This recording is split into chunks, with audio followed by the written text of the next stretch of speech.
buraquinho. Você jogava um buraquinho, Rodrigo, ou não? Pô, cara, minha infância foi na Praia Grande. A gente jogava buraco, aí tinha Oh, velho. canastra, era bizarro. Maravilhoso. Canasta, buraco, só ali com o carteado na mão. E aí, você lembra da alegria que era quando a gente fazia uma canastra de ais a ais, né, mano? Tipo assim, caraca, melhor do que ter muitas cartas é eu ter as cartas certas. E aí, contar história é exatamente isso. E as pessoas acham que contar história muitas vezes é falar sobre si mesmo, mas é você pegar todas as histórias do planeta e usá-las ao seu favor, inclusive a sua. Que foi o que o Negro fez, por exemplo. Ele pegou uma história de Salomão, estamos falando aí de 3.500 anos atrás, ele pega uma história e conecta com o tempo atual. Por quê? Porque toda história ela é um loop aberto que espera um novo significado todos os dias. Isso que a gente está vivendo agora é uma história que tem um loop aberto. Daqui 100 anos, alguém pode pegar dessa live, puxar alguma coisa e continuar esse assunto. Então, é uma coisa que é infinito, né? E aqui na internet é o que a gente faz, é puxar pontos, conectar pontos, colocar numa sequência e entregar para a audiência para ela perceber como clareza. E você, irmão, você faz isso de uma forma magistral. Não sei se é consciente, inconsciente, mas tu organiza os dados, as informações. Não sei se a questão da bolsa, de investimento, né? De sempre monitorar aquela coisa toda, porque por mais que é simples a bolsa, tem uma certa monitoração e um feeling ali da coisa, né? Um sentimento do mercado, que você vai percebendo que a coisa está indo para um lado, aí você faz uma movimentação para cá, uma movimentação para lá, às vezes acerta, às vezes erra, quando acerta, aquela alegria, tipo, olha só, meu, olha, se eu não tivesse tido essa percepção anos atrás, o que agora teria acontecendo? Me fala um pouco desse seu processo de clareza, assim. Você sempre teve essa clareza desde o começo que você começou? Ou quando você começou, você também tinha aquele sentimento de que você não era bom o suficiente, que tinha muita gente melhor que você, que de repente era melhor até fazer outra coisa? Me fala um pouco sobre isso. Cara, foi muito massa, porque quando eu comecei é relativo, né?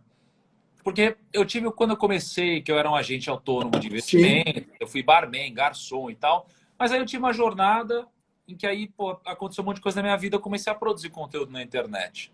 E aí eu comecei, né? Então nessa jornada de internet, eu fui muito inseguro no começo. Eu fui muito inseguro, né?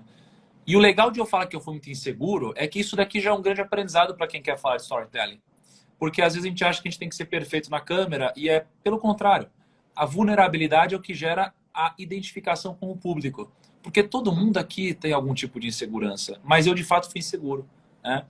E ontem o Whindersson estava aqui em casa, né? Eu estava conversando com o Whindersson e tal, e aí eu estava tentando analisar por que os vídeos do Whindersson eles são tão bizarros de visualizados. Como, né? E me aprofundando um pouco mais, eu percebi que os vídeos dele são muito visualizados porque ele tem muita identificação. Ele fala rico e pobre. Se você é pobre e você se identifica, você é rico também, então ele se identifica com todo mundo. A identificação é muito importante. Então essa vulnerabilidade te identifica com o público. E no meu caso, eu não sabia, eu não tinha clareza. Tanto é que eu errei muito. Mas aí eu acreditei que eu tinha clareza depois de ter conseguido um pequeno resultado. Mas isso daqui me moveu, porém não me deu resultado, porque essa clareza não foi suficiente. Porque essa clareza, ela nunca pode se transformar em certeza. Nunca. Opa, isso Né? é bom. A clareza nunca pode se transformar em Isso é para certeza. anotar. Porque não existe certeza, especialmente na internet. A internet, ela é uma brincadeira de tentativa e erro. Mas quando você encontra algum caminho, você precisa investir muito nisso. E rápido. Porque os outros vão vir para fazer a mesma coisa. Não tem barreira muito grande na internet. Então você precisa tentar muito. E quando você acerta, você tem que ir para cima. E eu encontrei. Eu aprendi muito cedo o seguinte, Aguiar. Na internet, eu cresci ouvindo que conteúdo é rei. Não sei se você já ouviu isso daí. Demais, demais. Eu Foi bem, descobri com o passar do tempo. bem Fala aí. popularizado isso, né? No ano de 2017, 16, assim, era só o que se falava, né? Tem que Perfeito. produzir conteúdo. São as velhas cagação de regra que trazem, todo mundo tem que aplicar, e aí tem poucos resistentes que falam, não vou entrar nessa onda. Perfeito. Aí eu falei, pô, conteúdo é rei. E eu descobri que não. Conteúdo não é rei. O contexto é rei. Né? E por que eu digo isso? Como alguém de prática, né? Porque eu passei 4 meses produzindo no meu canal do YouTube. Eu demorei 4 meses para ter os meus primeiros 100 inscritos. E isso aconteceu quando eu descobri o contexto. O contexto, na época, não era um contexto de falar de previdência privada, que é o que eu queria falar. Era um contexto de falar de tesouro direto na época. Hoje o contexto já não é mais tesouro direto, então o contexto é rei. Né? Então, eu precisei aprender muito cedo que o contexto é mais importante do que qualquer hipótese. E toda hipótese precisa ser testada. E na internet, quando você testa hipóteses, você vai errar na maioria das vezes.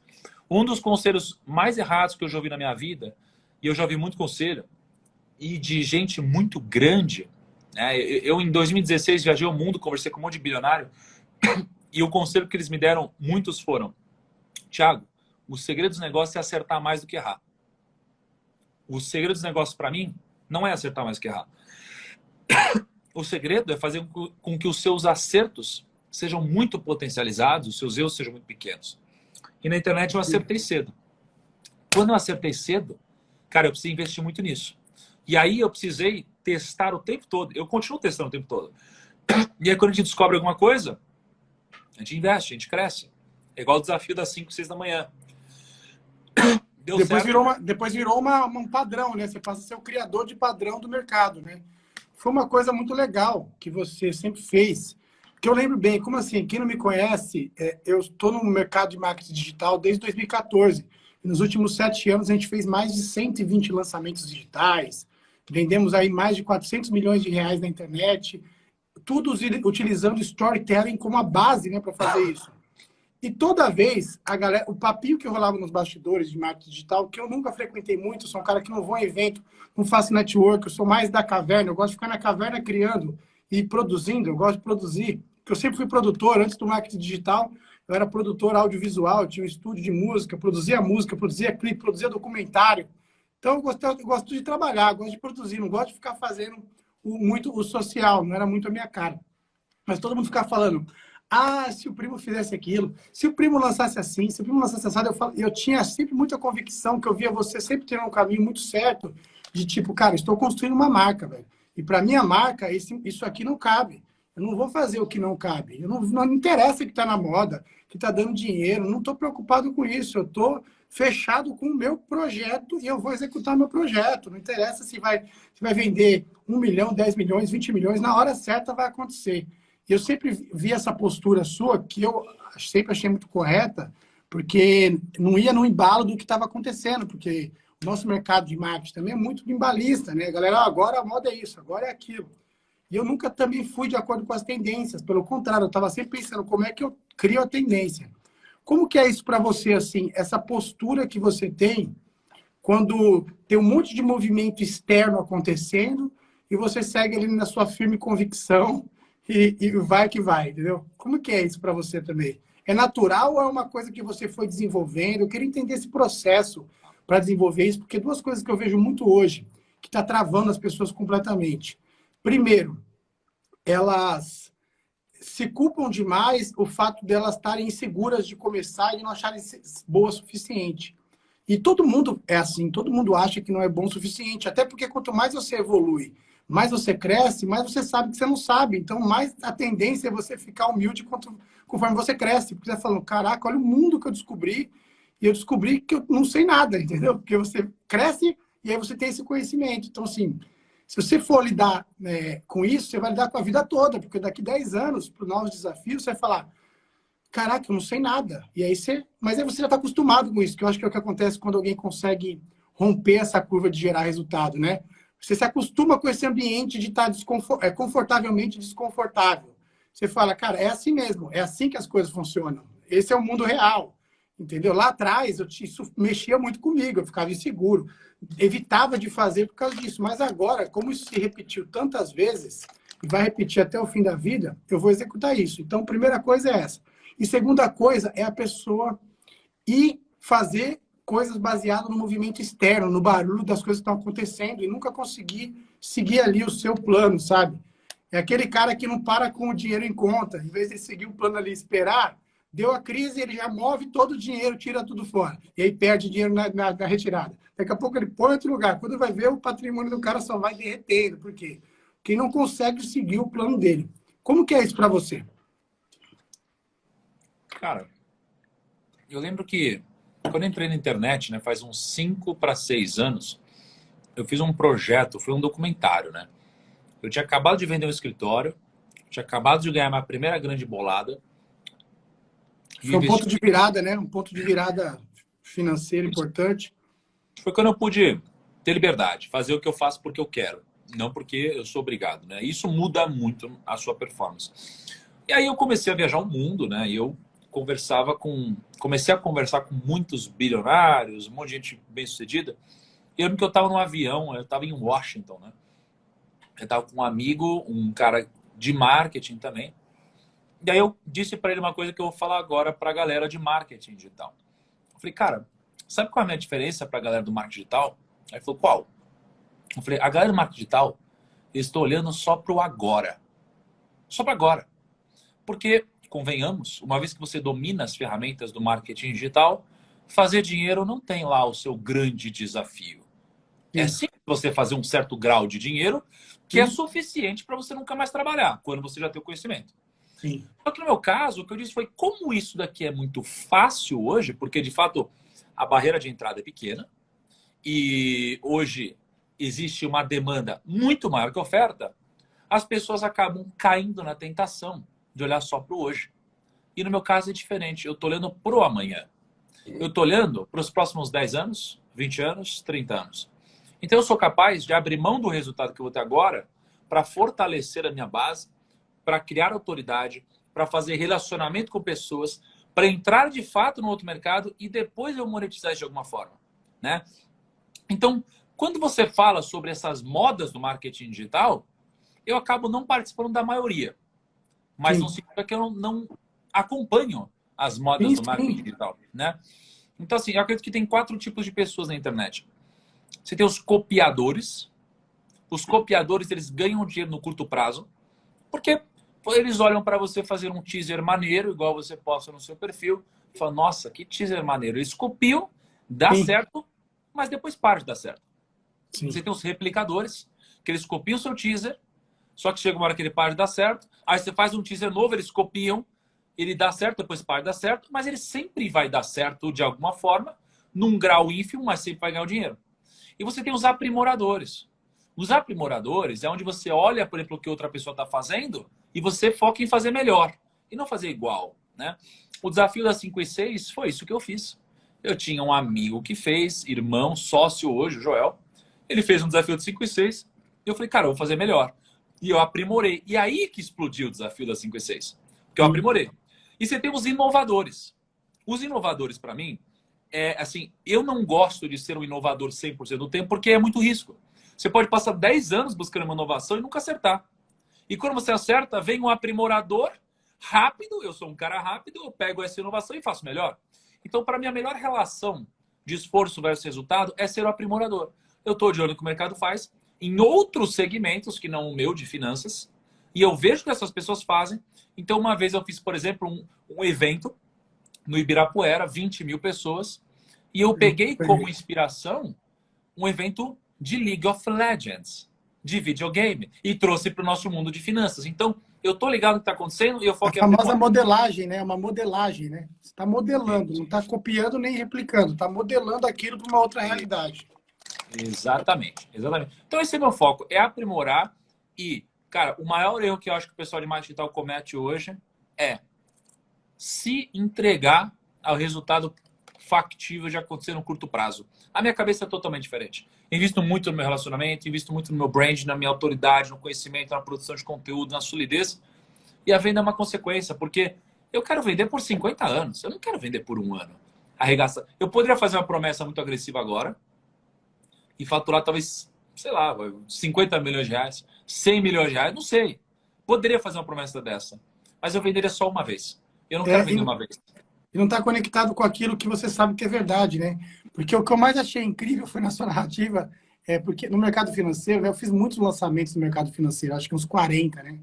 E os MBAs aí da XP e tal. Uhum. Então, assim, a gente sempre trabalhava nessa questão, cara, vamos fazer alguma coisa que seja coerente e tal. Não, precisa vender e tal. Meu, precisa vender, isso não existe, porque a negativa de quem compra e fica insatisfeito, no longo prazo cobra mais caro, né? Pessoa que fica falando, cara, prometeu e não cumpriu. É muito mais bonito você surpreender, né? do que você decepcionar, né? É muito mais bonito você oferecer alguma coisa, que é uma coisa que eu sempre vi em você, de falar a verdade do mercado de investimentos, né? Basicamente, o que eu vejo na história do mercado de investimentos, que eu acho que é uma história que você construiu, é que todo mundo acreditava que ser um investidor significava ser o milionário e que investimento dava dinheiro. E por mais óbvio que isso possa parecer, quando você chega e fala, o seu aporte, o seu trabalho, é o óbvio do óbvio, mas quando a forma como você diz tão clara para as pessoas, sem ilusão, cara, você vai aportar, você vai gerar mais riqueza no curto prazo de trabalho. E aí você vai investir certo. E aí no longo prazo, olha a minha carteira. Aí você vai mostrando a sua carteira. Tinha 2 milhões, tinha 3, depois tem 5, depois tem 6. E vai subindo, e a coisa vai acontecendo, e as pessoas vão visualizando isso. Inclusive, achei sensacional você colocar essa narrativa do bilhão, porque aí virou uma jornada maravilhosa, né? Imagina a história que você não vai poder contar lá no bilhão, né? Essa história, esse story doing, né? Sendo feito em real time, com audiência. Eu nunca tinha visto, eu nunca vi ninguém fazer isso assim. Então eu falava, caraca, olha que incrível isso, velho. Essa coisa de ter um objetivo juntos e as pessoas estarem conectadas juntos, torcendo juntos, né? Num país como o Brasil, que a gente tem uma cultura de que se alguém está dando certo é difícil, é fácil chorar com os que choram, né? Mas se alegrar com os que se alegram é mais difícil, né? Parece que o brasileiro tem uma dificuldade de se alegrar com os que se alegram, né? E aí você vê a galera comemorando os seus investimentos, tal. A crescente disso é uma mudança cultural muito forte, assim, em massa que está acontecendo. E eu acho sensacional essa forma que você fez de construir história junto com as pessoas, que é o que você falou, e ao invés de ser, não é conteúdo, entendeu? É dentro do contexto e de um contexto que você está inserido com um universo de pessoas e que você basicamente tomou uma posição de liderança para dar um norte para elas, né? E aí cada pessoa no seu nicho vai se posicionando dessa forma, e eu acho isso fantástico, esse trabalho que você está desenvolvendo, desse storytelling de cauda super longa, né? De 1 bilhão. Um storytelling numa cauda super longa. Espero que não seja tão longa assim, né? Pô, irmão, mas assim, se for curto, é longo, porque quem passou aí, só o tempo que já tá, que tipo assim, 1 ano, 2 anos desenvolvendo uma narrativa, uma história. Está há 4 anos já. Cara, isso é um filme, entendeu? É uma coisa muito louca. Isso aí é um reality, é um documentário, é um filme, é uma série de coisas, porque só essa big idea já é muito boa. Agora me fala uma coisa mesmo, como que durante todo esse processo, como que é a sua postura para você lidar em relação ao medo? Você é um cara que não sente medo nenhum, ou você aprendeu a fazer as coisas e ter uma relação com o medo diferente? Como que é o medo para você? Eu queria falar um pouco disso. Tá. Cara, eu vou falar, eu acho que às vezes a gente pergunta muito sobre como a pessoa é hoje, mas talvez a melhor pergunta seja como a pessoa era antes, né? Porque, Excelente. né? Então, assim, como era o meu medo antes, quando eu comecei, assim? Eu tinha muito medo, cara. Eu tinha muito medo. Imagina um contexto. Vamos pintar um contexto. O contexto era assim. O contexto era, eu era um cara de mercado financeiro, tinha ganho minha grana, mas eu não estava acostumado a falar na internet. Eu era um cara que usava terno, gravata, planilha de Excel, fazia reunião só com pessoas muito mais velhas, 50, 60, 70 anos, cuidava de patrimônio de famílias. Eu tinha muita insegurança em produzir conteúdo na internet. E a maior insegurança vem, eu estava gravando agora com um humorista, né? Eu estava fazendo um podcast agora com um humorista, ele estava contando de que quando ele começou, os amigos dele achavam ele engraçado. E eu tava falando assim, caraca, no meu caso era exatamente o contrário. Os meus amigos e as pessoas próximas me achavam péssimo gravando um vídeo. Era péssimo, ninguém me apoiava. Né? E no mundo a gente percebe o quê? Que as pessoas, elas nunca querem te ajudar a levantar, e quando você levanta é tapinha nas costas o tempo todo.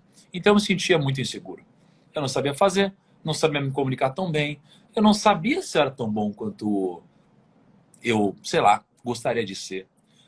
Só que o ponto é que o medo tem um clichê que diz que um clichê não, tem uma história do Warren Buffett legal, que é o meu grande ídolo nos investimentos, ele disse que quando ele começou, né, ele recomenda muito para as pessoas que assim, o único conselho dele é foque em se comunicar bem.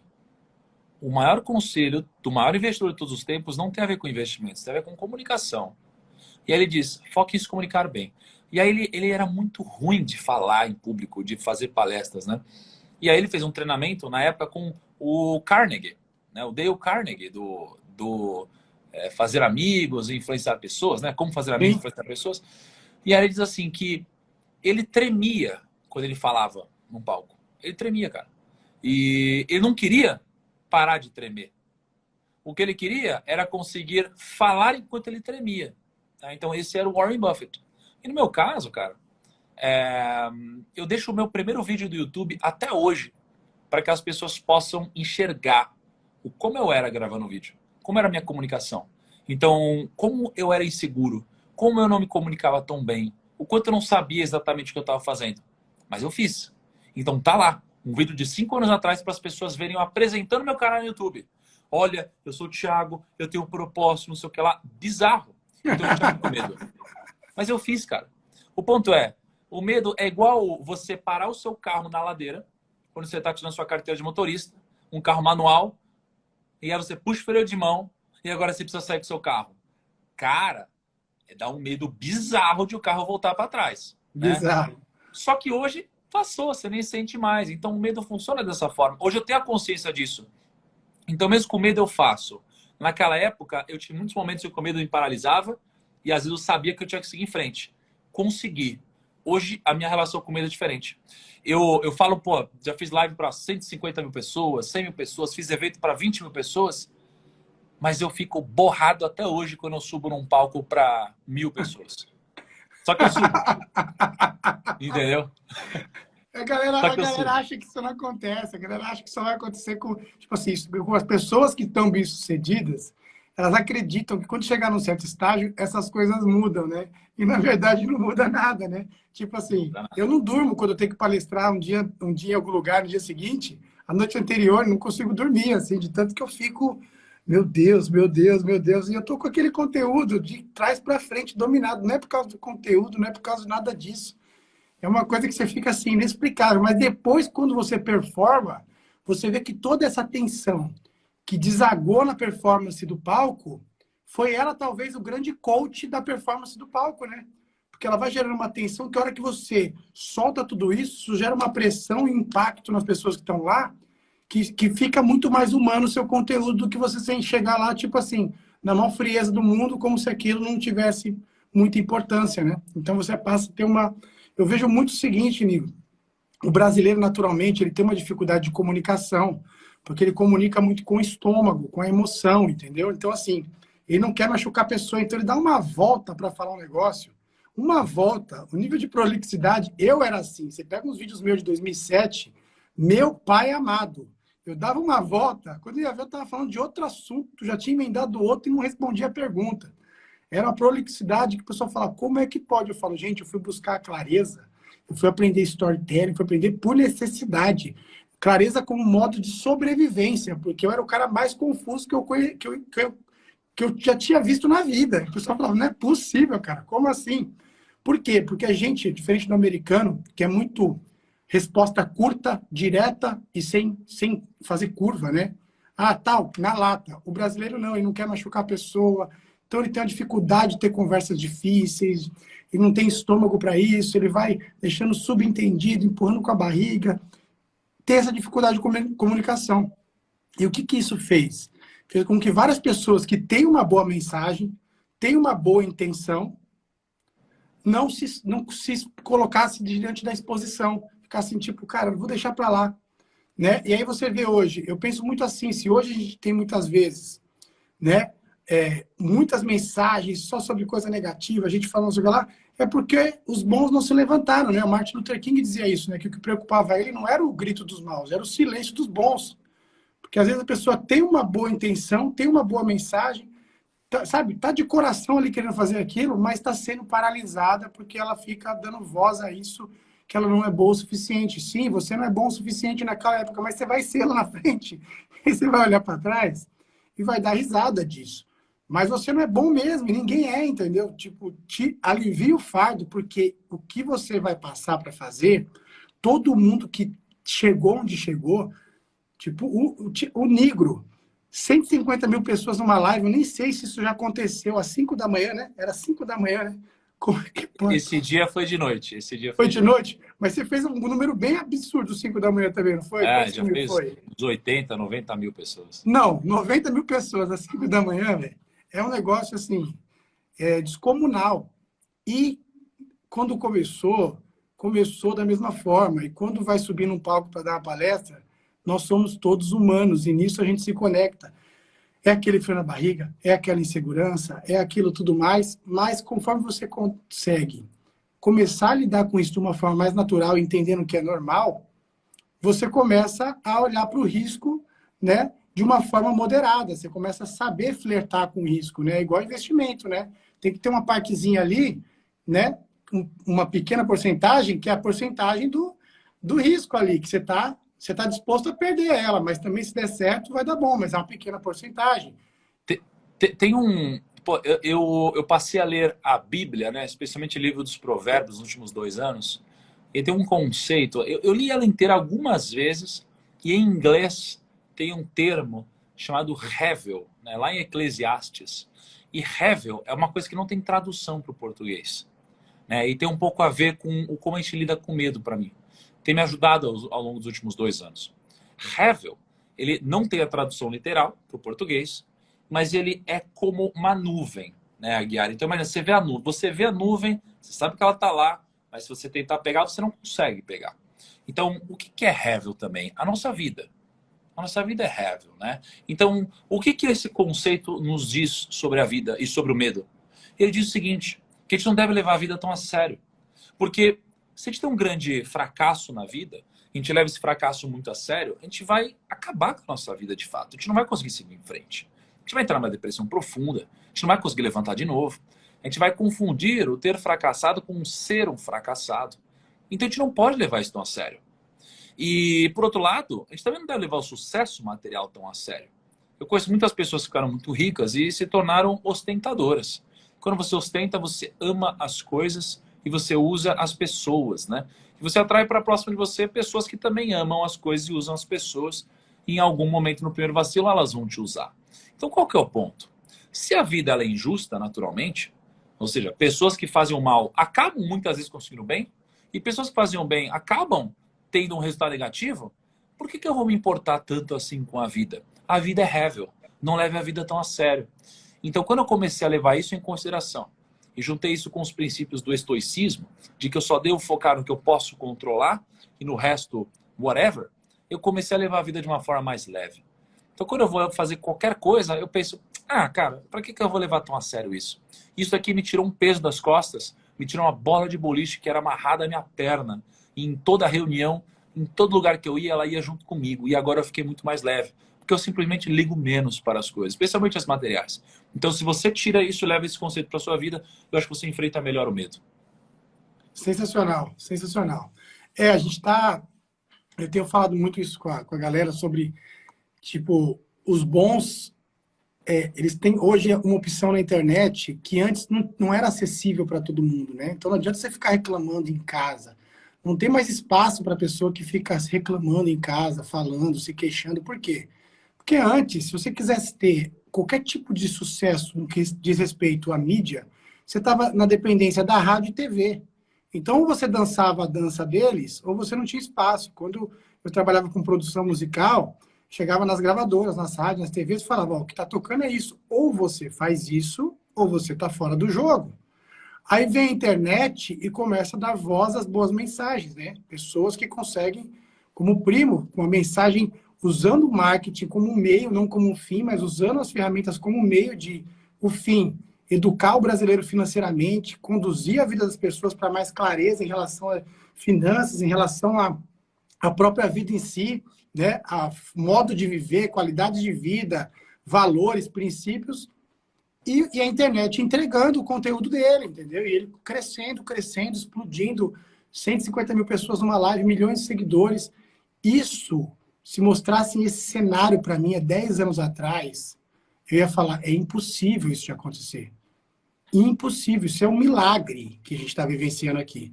Um milagre, porque eu estava no cenário lá de 2011, indo nas reuniões de gravadora, de televisão, e ouvindo os caras que mandavam na audiência dizer, ó, funciona assim, você quer? Quer. Não quer? Tchau. E eu dizia tchau muitas vezes, tanto que eu quebrei a minha empresa, que abriu uma gravadora em 2012, tomei 300 mil de prejuízo porque eu nunca dancei conforme a música. Eu falava, cara, se eu sou um nutricionista, todo mundo está dizendo que fast food é bom. Eu não vou dizer que fast food é bom, eu vou pregar alimentação saudável. Era a mesma coisa na música, todo mundo dizendo que, tinha que produzir funk e sertanejo da pior qualidade. Eu falei, cara, eu não vou produzir esse tipo de música, nada contra com quem produz, mas eu não fui chamado para isso. Fui chamado para produzir boa música. Eu produzia Almir Sater, eu pegava o pessoal regional, eu trazia coisas culturais, entendeu? Eu falava, não vou abrir mão disso aqui, eu vou produzir o que eu acredito. E aí não tinha espaço, as portas eram fechadas. E hoje, com a internet, você tem na sua mão aí a possibilidade de construir mídia, de construir audiência, de construir um caminho, de desenvolver habilidades que são muito necessárias hoje aqui, que antes não era, né? Antigamente, nunca a gente estaria conversando sobre storytelling, aprender a contar histórias, essa questão audiovisual, ou pegar algo como o Warren Buffett disse, que ser um bom comunicador é a coisa mais importante, porque a gente não foi preparado na escola para ser um bom comunicador. A gente ninguém falou isso. Imagina se a gente soubesse que isso seria possível. A gente nem colocava esse cenário. Comunicação era para quem queria ser jornalista de uma televisão ou um apresentador de algum programa, né? Do resto, ninguém ia ser um comunicador. Eu nunca me vi eu estar aqui na internet falando, e para mim é novo ainda, porque eu saí dos bastidores recentemente, eu sempre fui um cara de bastidor. Só que hoje esse pequeno milagre está acontecendo. É um pequeno, não, um gigante milagre que está dando voz às pessoas que têm uma boa mensagem, uma boa intenção e que vêm aqui para frente e traz os seus valores, os seus princípios e não negocia isso, né? Foi o que o Primo falou. Se a gente fizesse promessas de marketing XYZ, que todo mundo com certeza falou para ele fazer, ele não fez e fez muito certo, talvez teria vendido muito mais. Mas para quê, né? Vender mais para quê, né? Só para uma métrica de vaidade, para você conseguir um recurso para quê? Então, essas coisas, gente, é muito importante a gente ter isso muito claro, de que a gente está vivendo um milagre da comunicação hoje, de poder ter a liberdade de se comunicar, de poder fazer esse tipo de conversa, esse tipo de papo. E você, hoje, pode fazer parte disso, porque muita gente acaba achando, amigo, mas acho que já foi então, né? Está saturado. Nem começou ainda toda essa história de digital. O digital é o meio. A pergunta que fica é, qual é o seu fim? Use esse meio para mudar a sua vida, entendeu? Para mudar a realidade das pessoas que estão ao seu redor, né? Para conseguir fazer a diferença. Me fala um pouco o que você acha dessa questão dessa mudança de mídia que a gente tem hoje, né? Desse poder de mídia, essa coisa que a gente está vivenciando. Como é que você enxerga isso, Primão? Cara, eu acho o seguinte, eu acho que eu vejo muita gente cometendo um erro no marketing digital, que é dizendo o seguinte, o marketing digital é um puta negócio, né? Tem muita gente que fala isso. O marketing digital, eu sempre defendi que ele é um ótimo meio para construir um grande negócio, né? Então, desde grandes empresas, né, como uma Magazine Luiza, uma XP Investimentos, uma Amazon, uma Apple, eles usam marketing digital para construir negócios que valem bilhões, ou às vezes trilhões, ali no caso de Apple, né? Então, o marketing digital, ele é algo que soa como uma novidade hoje, mas em breve ele não vai ser mais uma novidade, ele vai ser simplesmente marketing. Não vai ser mais marketing digital, né? E a beleza do marketing digital, como você disse, é que ele está passando por um momento hoje em que existe uma escassez hoje, né, de produtos, de soluções a serem ofertadas para um público que vive na internet. Porque hoje não tem ninguém que não está na internet. Não tem ninguém, está todo mundo na internet. Só que nem todo mundo está vendendo pela internet. Então você tem aqui um desbalanceamento que acaba fazendo com que, de alguma forma, pareça fácil ganhar dinheiro pela internet, porque de fato é. Só que não vai ser para sempre. Por isso que eu entendo que hoje existe uma oportunidade. Hoje você vê moleque de 15 anos faturando milhões. Você vê pessoa de 16, 17, 18, tanto faz. Porque hoje, de fato, é relativamente simples. Hoje você não precisa de absolutamente nada.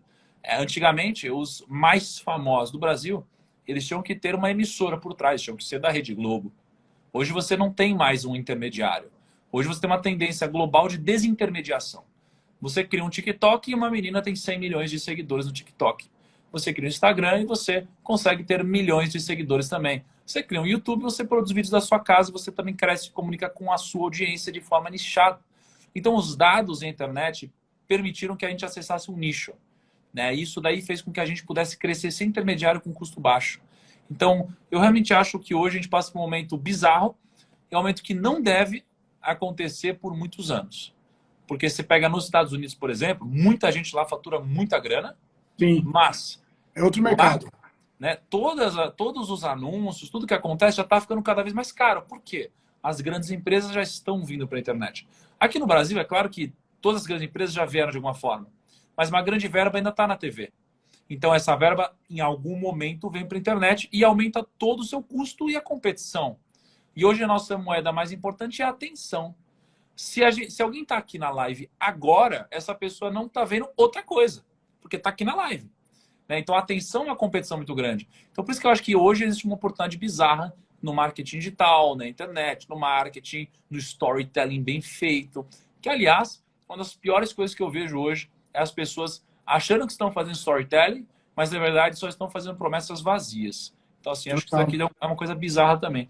Então eu olho com muito bons olhos aí para quem olha para o longo prazo e quem começa a se instalar hoje, criar suas raízes, para que no longo prazo, quando um ambiente mais competitivo, você já se destacou.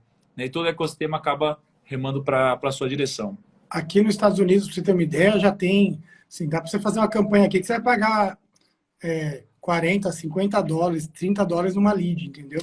Porque não é uma Cara, coisa incomum, entendeu? O que acontece? No Brasil, o calcanhar de Aquiles dessa curva do crescimento das empresas tem sido que é um ponto, inclusive, que eu atuo.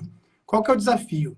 Vem as agências de publicidade para entrar no marketing digital, com o vício da publicidade. Então, eles são muito impecáveis na estética, muito impecáveis na ideia, eles são apaixonados pela ideia deles, a ideia é aprovada, mas aí eles chegam, gastam, sei lá, 1 milhão para produzir um vídeo, 2 milhões, só que chega e o vídeo não traciona. Então, ele precisaria ter feito muito mais do que um vídeo.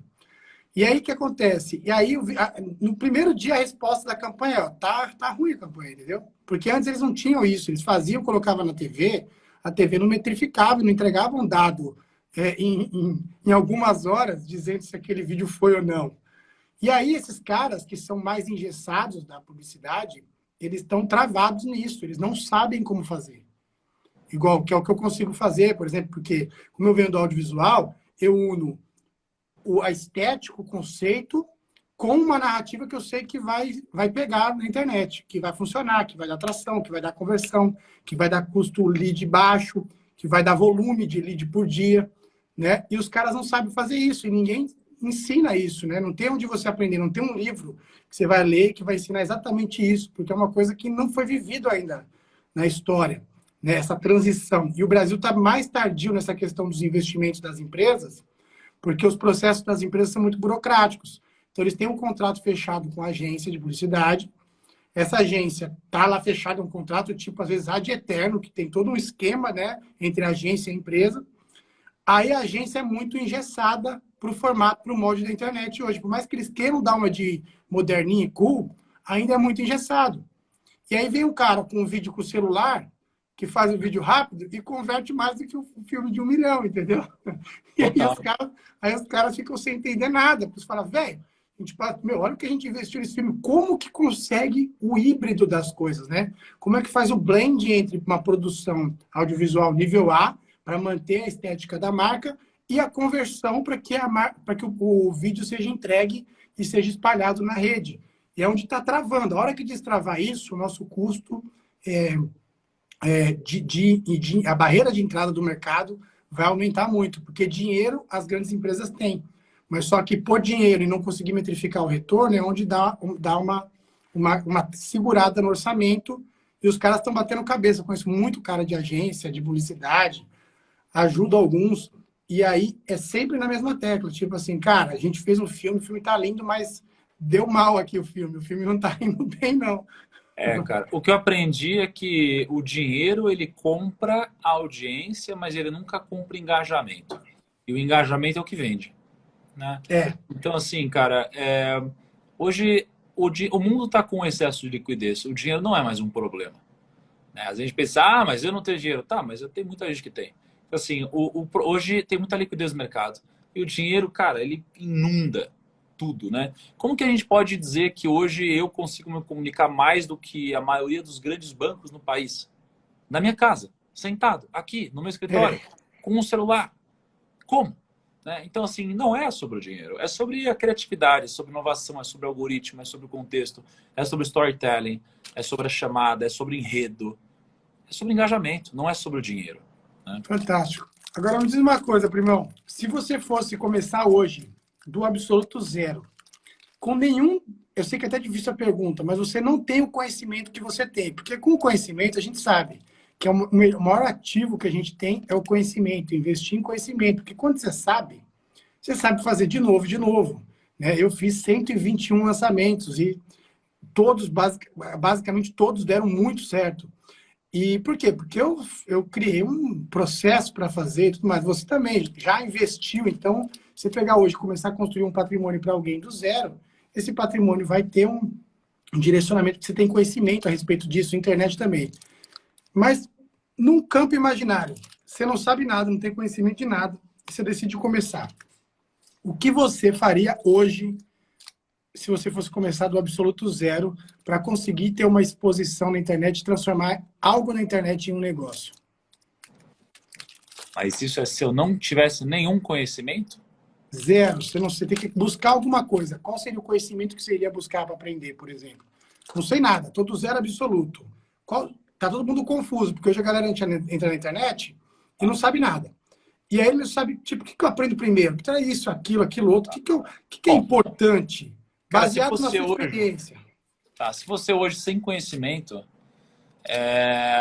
o que eu faria era, primeira coisa, eu iria começar a trabalhar como um barman para poder me sustentar, ia pegar uma parte desse dinheiro, ia comprar livros, ia ler um livro por semana, ia pegar uma parte dessa grana, ia parcelar um celular, ia pegar esse celular e ia começar a gravar conteúdo. Qual conteúdo? Os conteúdos que eu estou aprendendo lendo os livros. Ia começar a criar uma base, iria continuar lendo um livro por semana, iria consultar tudo que fosse possível aprender sobre marketing digital. Daqui a algumas semanas ou meses eu teria uma base pequena, mas em construção, em finanças. Em algum momento eu me colocaria como alguém humilde que está aprendendo, mas que está economizando o tempo dos outros e passaria a ensinar para os outros o que eu investi em todos esses livros, venderia algum treinamento educacional, solucionaria um problema muito grande hoje na vida das pessoas, que é o dinheiro, escalaria essa venda de produtos digitais em finanças e provavelmente em menos de um ano eu já teria meu primeiro milhão como um barman. Isso sem conhecimento. Então a chave aí seria ação, conhecimento, marketing digital e finanças. Acho que essa seria a chave. Sensacional, sensacional. Isso que você falou agora é a postura do aprendiz, né? Quando a gente se coloca como um aprendiz, né, diante da galera, não como um guru, um cara que está segurando o segredo e que vai contar lá não sei onde, na frente, não sei o que lá, mas não, ó. Gente, aprendi isso e compartilhei. Aprendi e compartilhei. Tem espaço para o aprendiz na internet, né? Eu tenho visto algumas pessoas conseguirem espaço através disso, né, se posicionando como aprendiz, que é buscando conhecimento e compartilhando com a galera, porque você está vendendo, na verdade, o que a gente vende aqui é tempo para as pessoas, né?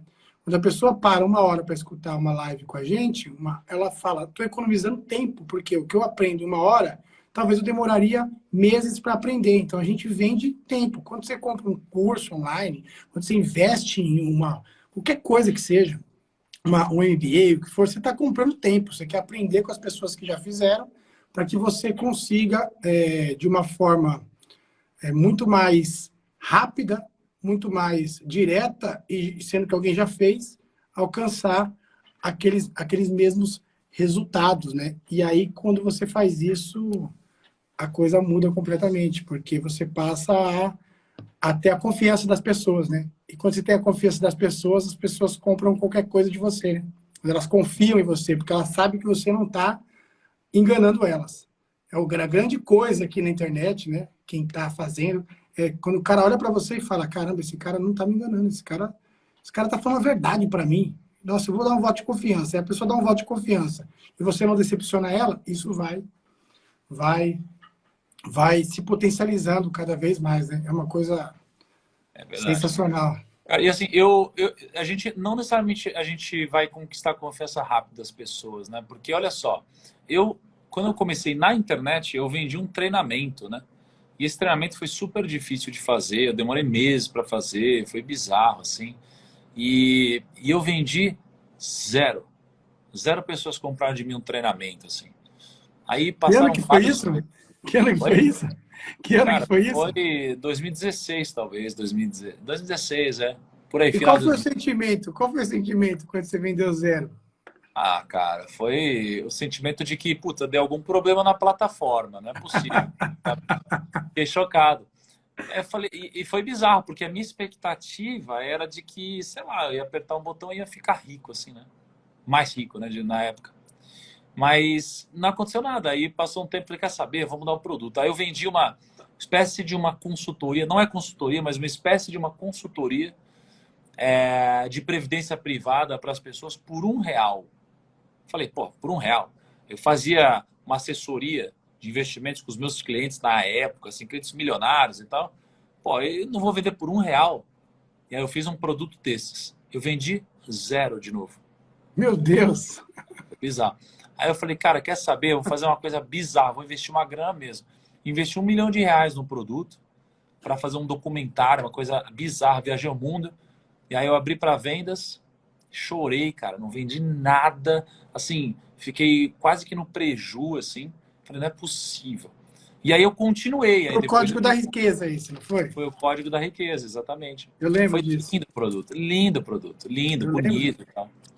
Cara, aí passou um tempo, aí eu fiz um outro treinamento, foi o do 1 milhão. E aí pela primeira vez eu tive algum resultado respeitável. Só que o que é importante aqui? Eu sempre fiz produtos muito bons, zelosos, preparei muito, mas o que desbloqueou essas vendas não foi o produto. Foi de fato a minha conexão com a audiência. Foi a confiança com a audiência. Foi o reconhecimento das pessoas. Foi o engajamento. Foi o método, foi o processo, não o produto. E as pessoas que entram no marketing digital, elas acham que é só o produto. Mas na verdade eu percebo que as maiores empresas do mundo não são as que têm o melhor produto. Se você olhar para a maior pizzaria do mundo, ela não tem a melhor pizza. Se você olhar para os maiores bancos do Brasil, eles não são os melhores bancos, as petrolíferas também não, e assim por diante. O que transforma algo ou alguém em grande é a distribuição. Então, se você tiver distribuição, você vende um produto bom ou ruim. Se for bom, você vende mais. Se for bom, você vende de novo. Se você não tiver distribuição, você não vende um produto bom. Então, essa foi a grande chave para mim do marketing digital, focar em distribuição. Para mim, existem duas palavras, crescimento e relevância. Se eu mantiver crescimento e relevância, eu tenho perenidade no meu negócio.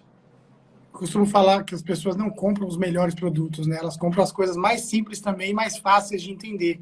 Só que nesse mundo confuso de internet, ser simples e ser fácil de entender não é uma missão qualquer, entendeu? Por quê? Porque as pessoas nunca na história da humanidade alguém abriu stories e tinha centenas de milhares de pessoas te vendo ali no seu stories de manhã. E se comunicar com todo mundo não é uma coisa simples, né? Pode parecer, mas ser entendido por todo mundo é uma coisa desafiadora. Se você tem uma banda com 5 pessoas, já é difícil de ter entendimento. Um casal, para conseguir estar bem alinhado, entendido nas coisas, tem que ter muita conversa, já é difícil. Quem dirá você com centenas, milhares de pessoas? Então, essa busca pela simplicidade, por comunicar de uma forma simples, falar de uma forma que a pessoa comum entenda, né? Até uma criança entenderia aquilo que você fala. Essa busca vai te dando o que o Primo falou, que é de alcance, né? O crescimento e alcance, que gera relevância, vem disso também. Porque eu vejo muito isso na sua trajetória, Primo, olhando ali os seus conteúdos, desde então, você foi pegando o drive da coisa e foi se tornando um comunicador muito, muito bom de simplificar as coisas, né? próprio exemplo da maçã, os seus exemplos, as suas analogias, a forma como você se faz ser entendido, trouxe muitas pessoas, aterrizou muito a sua mensagem, assim, e aí as pessoas começaram a entender aquilo que você estava falando, começaram a se aproximar cada vez mais, até que ficou super fácil entender quem é o primo rico, né? Porque hoje você não precisa mais explicar. E eu vejo que marca é muito construção disso. A marca, ela está construída quando ela não precisa mais ser explicada. Você construiu a marca, né? Você deixa igual o Michael Jackson. Ele não é um cantor, ele não é um dançarino, ele é o Michael Jackson. Só o nome diz aquilo que a pessoa é. Não tem outra coisa que vai dizer o que ela é, a não ser o nome dela, né? E eu acho que esse é o ápice da construção de marca, é quando não tem mais uma coisa que explique aquilo que você faz, mas somente o seu nome. O que faz? O Primo Rico é um youtuber? Não é um youtuber. O Primo Rico é o Primo Rico, entendeu? E isso é uma construção de marca. E eu vejo muito assim, quando eu olhei o seu trajeto ali, olhando o seu canal do YouTube, essa coisa toda, eu vi como a sua comunicação foi evoluindo num nível assim violento. Eu acho que é por causa desse seu perfil também de sempre buscar entregar o melhor, de estar comprometido em entregar o melhor e melhorar. E como foi, conforme você conseguiu aterrissar a comunicação mesmo, que as pessoas começaram a vir muito mais forte, né? Com certeza, cara, com certeza. O meu conhecimento sempre foi, pô, eu tô no mercado financeiro há 13 anos. Então, o meu diferencial não foi o conhecimento, foi juntar o conhecimento que eu já tinha com a comunicação. E eu era um cara que não era um cara assim, eu até era um cara comercial, mas eu não era esse cara de câmera. Sim. Então, o que eu percebi foi, pô, qualquer um consegue desenvolver isso, mas você precisa de coragem e treino. Só isso. Maravilhoso. Primão, eu tô com a minha live aqui, eles me desbloquearam essa semana, inclusive a primeira live que eu tô fazendo aqui no Instagram depois do desbloqueio. E aí eles limitaram de volta a 1 hora, eu nem sabia disso, cara. Vai cair aqui em... Foi uma honra, cara, fazer 50 com você segundos. aqui. Irmão, eu quero te agradecer de verdade. Pô, vamos ter mais tempo junto, conta comigo no que precisar também. Para mim é um poder aprender com você, assim, um privilégio poder aprender um pouco com você, poder ver um pouco de perto essa história que você está construindo, cara. Parabéns por toda essa história. Vocês que estão chegando agora, sejam todos bem-vindos também. Sigam o Aguiari lá, todo mundo. Pessoal, quem veio do Primo aqui, viu? Sigam o Aguiari, é um cara muito fera, muito conteúdo legal. Eu vou deixar vou deixar um print aqui pra gente, vou colocar um print lá agora no Instagram, e aí você vai lá deixando o que você aprendeu aqui, o que ficou para você, porque quando você repete, é mais rápido. Vamos lá, 1, 2, 3, tem 4 segundos e vai cair. Print,